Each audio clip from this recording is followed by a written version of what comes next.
გურჯაანის საკალათბურთო აკადემიის 17 წლამდე ასაკის კალათბურთელები პოლონეთში ევროპის ჩემპიონატში მიიღებენ მონაწილეობას. მთავარი მწვრთნელის პაპუნა გოდელაშვილის განმარტებით გუნდის სრული შემადგენლობით შეიკრიბა და სპეციალურ საწვრთნელ შეკრებას ადგილზე გადის, რათა კონტინენტის პირველობაზე ღირსეულად იასპარეზოს. დაახლოებით ერთი თვე დაგვრჩა თითქმის ევროპის ახალგაზრდულ ჩემპიონატამდე. 17 წლამდე ასაკის ჩემპიონატი არის, ამაში მონაწილეობა უნდა მივიღოთ ჩვენ. პოლონეთში არის ეს ტურნირი.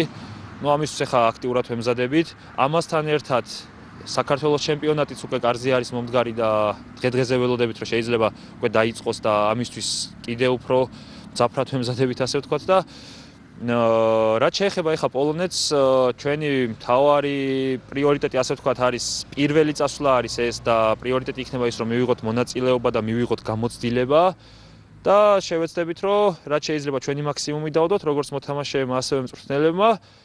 წეგანაც აღვნიშნე, რომ ეს იქნება საცდელი პირველი წასვლა. ჩვენ ახლა არ ველოდებით განსაკუთრებულ შედეგს, თუმცა რა თქმა უნდა, ვიბრძოლებთ და გამორიცხულიც არაფერი არ